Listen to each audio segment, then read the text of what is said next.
C'est une exposition qui cadre absolument avec l'histoire naturelle et avec le muséum. C'est une aventure d'ailleurs, hein, puisqu'effectivement Fabrice Azoulin était intervenu déjà avec ses étudiants en 2018-2019 et j'avais trouvé justement son approche de la science intéressante.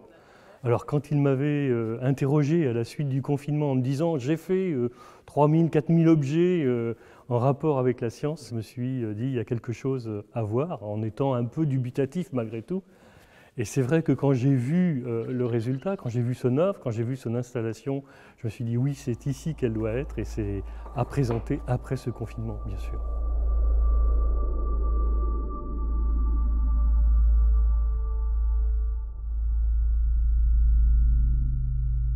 En fait, c'est un hommage à la vie, mais c'est un hommage à toutes les formes de vie que j'ai voulu organiser dans un espace qui était très particulier et un temps particulier, plus un temps qu'un espace, c'était le temps du confinement, qui a été une sorte d'alerte, d'alarme.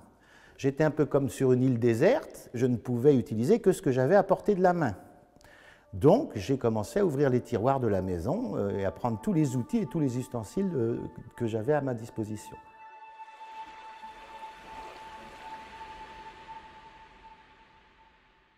Moi, j'ai travaillé en utilisant les deux techniques qui sont la sculptura et la plastica, mais en fait, pratiquement, je partais d'une boule, c'est vraiment une boule, mais comme à la maternelle, hein, tu sais, comme ça, entre mes mains, hein, comme ça, tout de doute, et puis après, je l'écrasais, et voilà. Enfin, c'était d'une simplicité enfantine. J'ai voulu que ce soit d'une simplicité enfantine.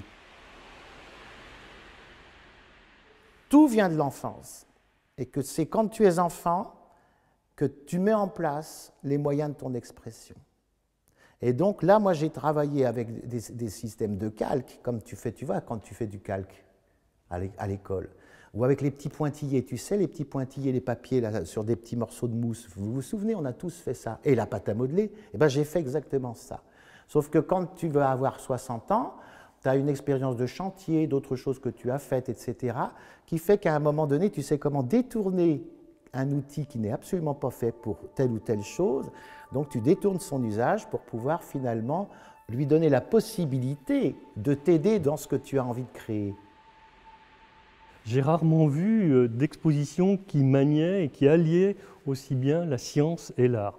Et je pense que justement avec l'exposition de Fabrice, où il y a un caractère artistique complètement évident, propre, et magnifique, et un caractère scientifique bien sûr, puisqu'elle nous renvoie à ces premières formes de vie, à ces premiers essais de la nature, tels qu'on les connaît, tels qu'on a encore d'ailleurs à les découvrir sûrement.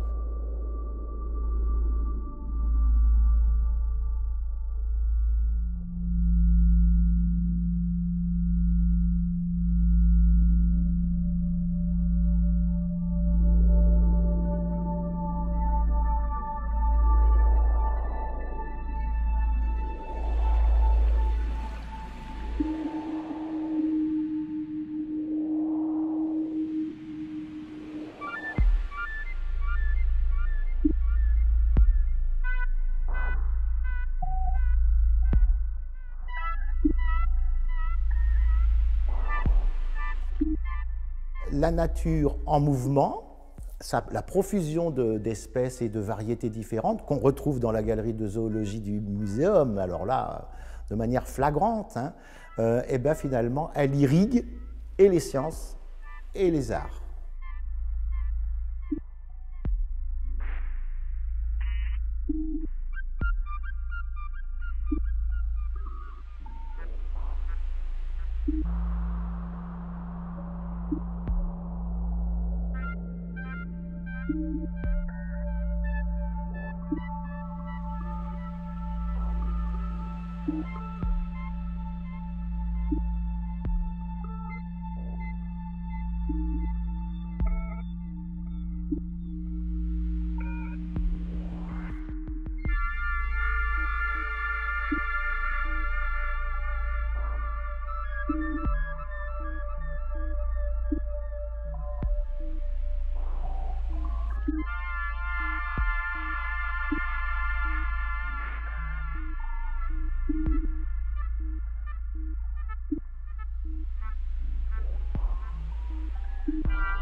Nous passons et finalement nous ne laissons de traces que de manière très éphémère parce qu'à chaque fois, il y a une vague qui vient à nouveau effacer les pas que nous avons laissés sur la plage.